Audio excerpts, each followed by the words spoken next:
session of this conference with three remarkable women that will present to us three papers. The first one is Federica Russo from the University of Amsterdam. Please, Federica. Thank you.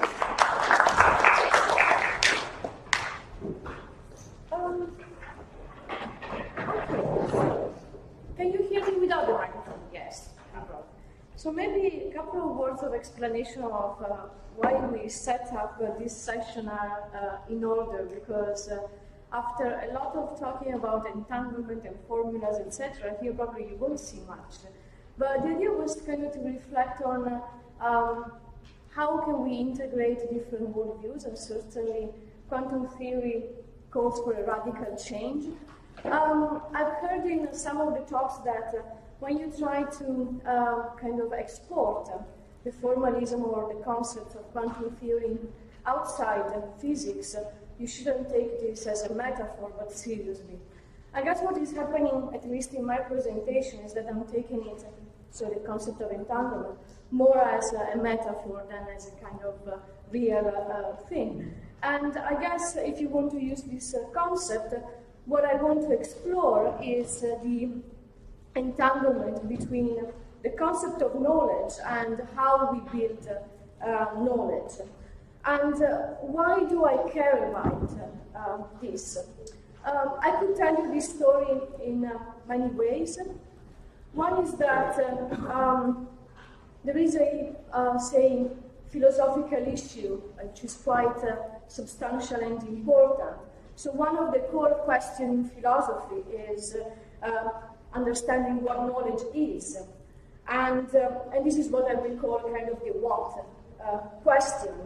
And then there is another question which is at the core of scientific method, but likewise at the core of philosophical argumentation, and that is how we build knowledge. And something that has been kind of in my mind for quite some time is that the what and the how should be connected in some way. So for instance, what I have done in my work on causal modeling in social and biomedical sciences was precisely to explain how the notion of causality is connected to the method to find out causal relations. But here I want to kind of take the discussion, let's say, at one level up in the level of abstraction, and ask what happens to our concept of knowledge in general when we think of how we argue for something. And I want to focus in particular about how we build, construct our philosophical arguments for the several ideas that we put forward in the profession. So this is the kind of philosophical setup, but besides that, I also have another motivation, which is kind of more sociological and ethical. I haven't seen this very much in this conference, which is actually very nice, but it does happen very often in philosophy that there is something that goes wrong in the way we build up our argument, in the sense that what we see is a kind of form of aggressive way of building knowledge, confrontational, and so on and so forth. So what I would like to do, in fact, is explore how we can connect these two and, as a positive side effect, also change somehow the norms of our community. So what I will do in the talk is, first of all, present two conceptions of knowledge. The first is justified true belief, and the second one is distributed and embodied cognition. And there is a lot of literature on both of them. I will just state them quite simply and say that I think what we should endorse is the second one, the distributed and embodied cognition. So if you kind of buy this part of the argument, then I want to go further and say what happens in philosophy, certainly, but also elsewhere, when we build our arguments for our ideas. And there you can find three widespread strategies: winning arguments, negative results, the counterexample factories, and all these three, in different ways, somehow go in the direction of justified true belief rather than distributed and embodied cognition. So how can we fix that? So here comes my positive proposal, and I take inspiration from the non-violent communication approach in psychology and see how we can build a non-violent philosophical argument. And finally, I want to explore a couple of epistemic consequences that stem from that. So the received view is that knowledge is in many ways propositional. We express our knowledge in propositions, and if we want to offer an analytical analysis of knowledge, what we do is we set it up in something like that. Subject as knows that P if and only if P is true, as believes that P, and as is justified in believing in P. So what happens here is that we work with one individual epistemic subject. What is key is the truth of P, a proposition, and what such position presupposes is a correspondentist theory of truth. Now, there is a lot of literature supporting, adapting, and even criticizing this view. I will just tell you briefly why I find this problematic. One problematic aspect to me is how they conceptualize the epistemic agent. Idealized knowledge is just relative to one agent. The concept of knowledge itself is reduced to a proposition. And what I miss there is really kind of a more complex and sophisticated relation between the world and our knowledge. And I also have a number of concerns about simply adopting a notion of truth in terms of correspondence, because even without kind of running sophisticated analysis, you can see how in several scientific contexts, it's not just a matter of seeing whether the snow is white, if and only if the snow is white. So there is something more to be told there. So what could be a different story? A different story could be that knowledge is not just a propositional. Of course, we do express our knowledge via propositions, but what matters the most is that knowledge is distributed and embodied.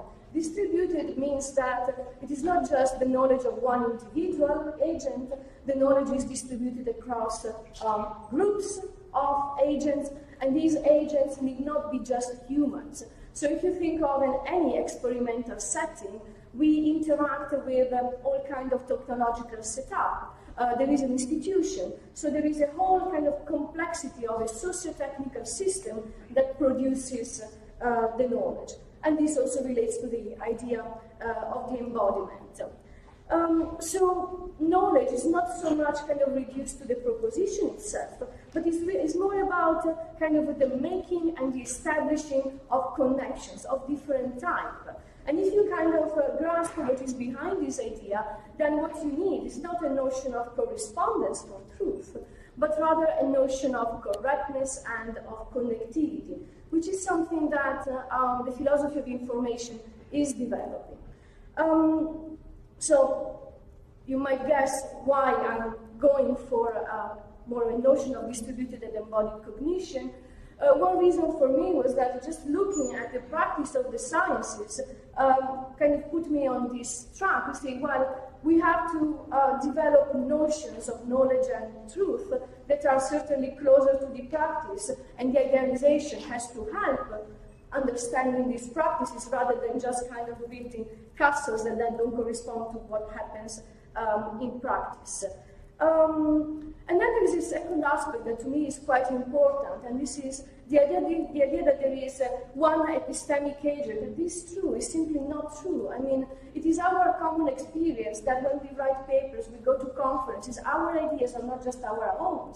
Just look at how many people we thank every time we publish a paper, right? So building knowledge is not just my personal individual enterprise, it's really the enterprise of the community. So that's why I think it is important that we rethink the conceptualization of knowledge in this respect.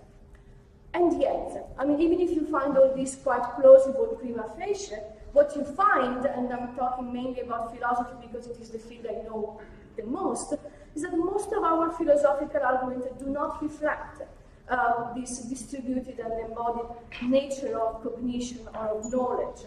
So anytime we phrase things in terms either X is Y, X is right, or Y is, you are kind of making a dichotomy that probably isn't there. Anytime we are establishing a negative result, we are not kind of contributing to knowledge in much way, because if there is still a problem to be solved, then the negative result is only a first step. So why should we stop at the negative result? And likewise, this counterexample factory, where somebody tries to put forward a complex idea, a complex theory, a complex approach, and then the exercise is to find as quick as possible the one tiny counterexample that is supposed to invalidate the whole thing. And maybe the counterexample, or at least this is what happens very often, doesn't have much to do with what the person was trying to achieve. So it seems to me that these argumentation strategies, and probably you can identify some more, all presuppose that our knowledge is propositional, is owned by one epistemic agent, and that our knowledge is, by and large, independent of many non-epistemic factors. So that's why I'm concerned. It seems to me that that's not the case. So in setting up this kind of argument, I'm actually complementing existing criticisms or existing approach. I have in mind, for instance, feminist argumentation theories, but there the argument is mainly related to the gendered aspect of arguments, how masculinity is then kind of expressed in one form of argument or another. I think what I'm trying to say really complements what is there. It's not in competition, but I'm trying to build an argument that really starts from kind of the conception of knowledge and the way in which we build knowledge, and then see how we can realign the what and the how, what is knowledge and how we build knowledge itself. So here comes kind of my proposal, my positive proposal. I'm taking inspiration from nonviolent communication approach, which has been developed by psychologist and trainer and consultant Alexander Rosenberg. It is really an approach about interpersonal communication that can be used in private or professional settings as you wish. And the whole idea is that whenever there is an argument, a confrontation between two parties, it's a kind of a procedure or a way to help set up a fruitful dialogue. What happens in such an approach is that, first of all, you need to get the fact straight. What it means is that you need to be able to agree on what is the situation at stake. Once you agree on what is at stake, then you can start speaking about what is this triggering with you in terms of feelings, needs, what is going on with this situation, and from this you make a further step, which is making a positive proposal, a concrete proposal that can be negotiated with the other party. This is no panacea, this is no magic. Rosenberg is very clear that this is not going to solve all your conflicts, and also because there is a lot that you cannot control. You can control how you decided to talk to another person, but you cannot control entirely how the other person is going to react. But it's certainly an interesting approach to how we can make communication a constructive opportunity, more than a kind of a conflicting opportunity. So, how do I translate all this into philosophical arguments? So the first point I would say, we should engage with problems and not just about the footnote on page 50 of the author X. We don't care about the footnote of author X just to show that footnote is in contradiction to kind of one sentence on chapter 6. Okay, what is the problem at stake? Can we talk about problems that need to be solved to begin with? If we agree that there is a problem to be solved, then the next step would be to explain how we want to address the problem, or what we want to do with this problem. Do we want to analyze it? Do we want to solve it? Do we want to redress a debate? There are different things that one can do with the same problem. And so aligning kind of your own aims is an important step to set up this dialogue. The other aspect that I think is really important is acknowledging other people's contribution, and not just to show that they have failed or they haven't done, etc. But how are you contributing to this whole enterprise, which is a community enterprise, to solve the problem? And then I would say take the debate a step further. What is your positive proposal? And mainly, if you notice that the proposal of someone else failed in one or the other respect, can you offer a solution to the problem? So if you take this as a kind of general scheme for how you can set up an argument in philosophy, but I guess also elsewhere, I think this is how I reconcile the how and the what is knowledge and how we build it. Suddenly knowledge is not just propositional, but is also expressed in the interactions that we have among each other, and so it is distributed, certainly, and it shows kind of the poietic power that we have as epistemic agents to produce knowledge and not simply to find this magic correspondence between our worlds and the world out there. Now, this may sound all nice, kind of happy end story, but I think that one of the biggest epistemic consequences of this is what do we do with disagreement then? Because this is not supposed to be kind of a magic method to eliminate disagreement. Disagreement is an important part of our academic enterprise, the scientific, the philosophical as well. So the question is, what exactly can we do with disagreement? I would say that there is a lot that we can do with disagreement. First of all, we need to understand what exactly we are disagreeing on. Is this the reconstruction of the state of the art? Is it the framing of the problem? Is the relevance of the question? Is the specific contents of the proposed solution? So already just by kind of listing 3 or 4 things that we can disagree on, we can kind of help the dialogue go one step further. So what do we do with the disagreement? Acknowledging a disagreement seems to me a first important step if you kind of combine it with a positive point about what exactly are we disagreeing on. But this should also be accompanied by kind of a respectful stance towards our peers' view. And there may be a point where we just come to agree that we disagree, and this is also fine, to the extent that we are not kind of marking a priority. And this is interesting, especially if you have in mind the peer review system. If it is a peer review, that means that my voice equals yours, okay? So why should my point of view, especially if I am, say, a reviewer or a referee for a journal, should be higher than yours, okay? But then I think more broadly, what we can learn from disagreement is that there is a lot of difference in terms of contents, norms, perspectives, even within one field such as philosophy. So if anything, I mean, this should be a way also to kind of become more tolerant and respectful with respect to our peers. Another epistemic aspect that seems to me quite important is a revision of our assessment criteria.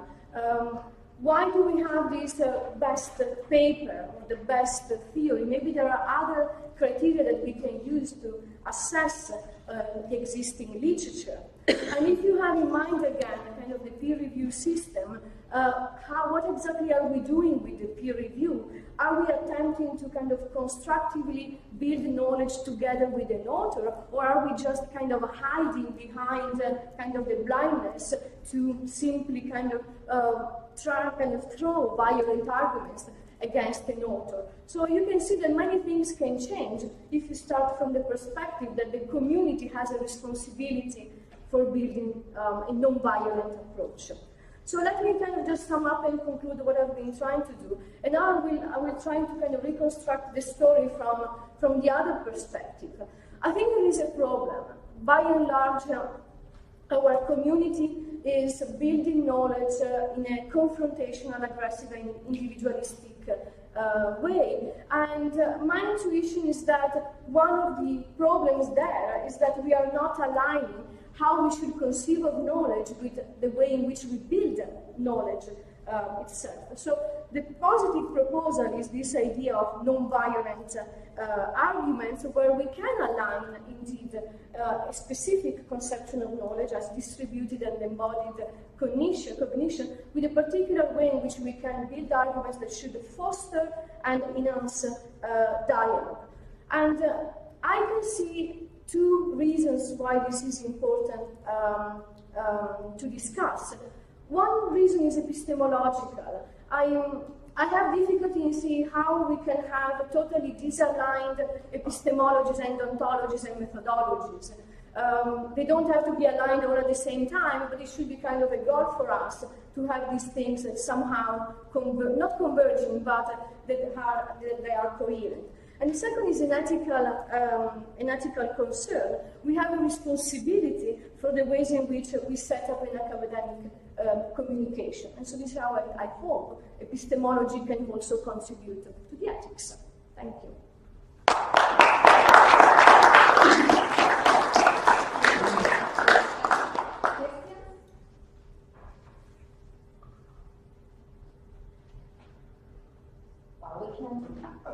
No. I mean, I was not speaking on that idea. I also hear about the importance of disagreement, and but I think that also the component is to leave traces of this disagreement. Yeah. So to be able to see what the right history to analyze. Sure, I agree. Yes, so that's why I said that this is not a way of kind of eliminating disagreement, but explaining why there is disagreement and at which stage, say, of the scientific process or the philosophical argumentation can help kind of building further. I agree. So we can build a network of these divergences and then convergences like that. Yeah, very much so. Yes. Yeah, just a small. I like this very much, of course, but I think. I like you, of course. Okay.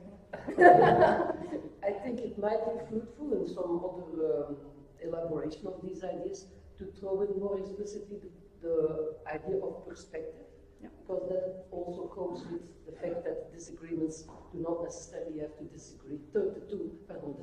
Sure. Because it is possible to conceive of multiple valid perspectives on the real, which is not the same as relativism, everything is true.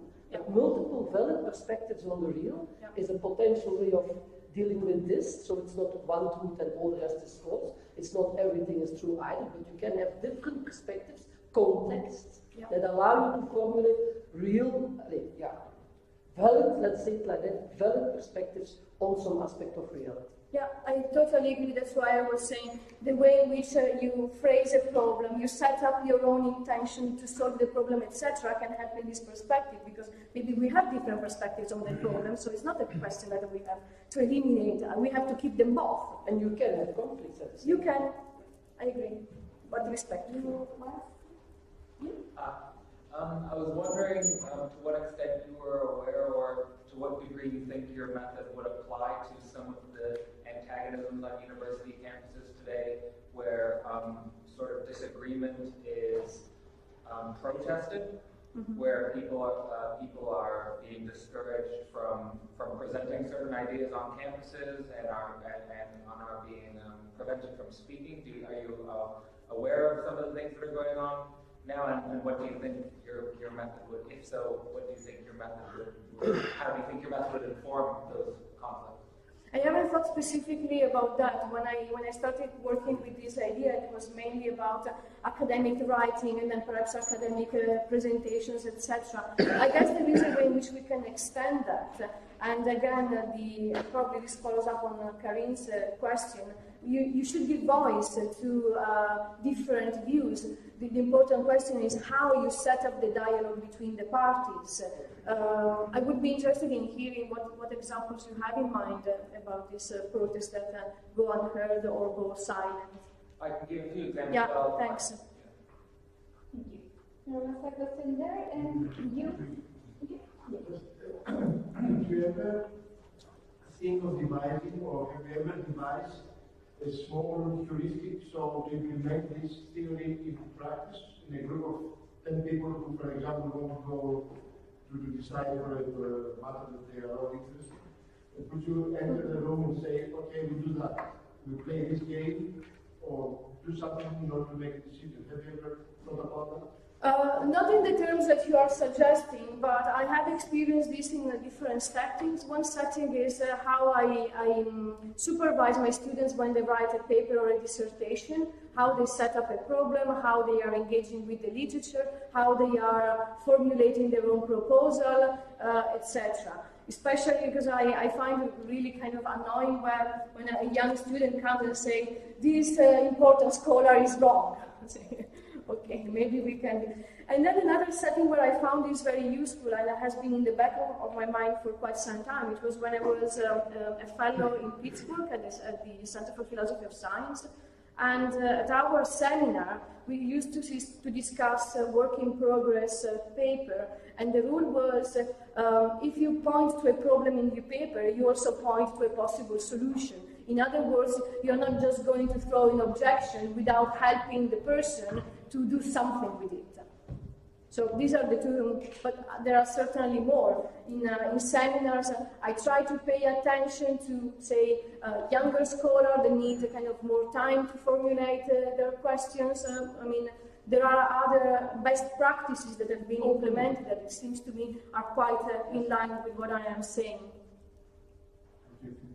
Yeah, just a remark. I think, I mean, the big challenge, I don't know if you agree here, is the fact that many times personality in sciences have not worked enough with themselves, so they are projecting all their conflicts in the scientific debate. So I would say research should be complemented with self-research as well in order to be able to build knowledge in the way you propose. Sometimes the limit is really the actor themselves, but they are just have to build something. I very much agree. I would add to what you are suggesting that, of course, we cannot force people to do this kind of self-reflective exercise, but as teachers and supervisors, we can kind of train our students, and this will build gradually community norms that help improve the situation. Thank you very much. Oh, thank you. Thank you very much.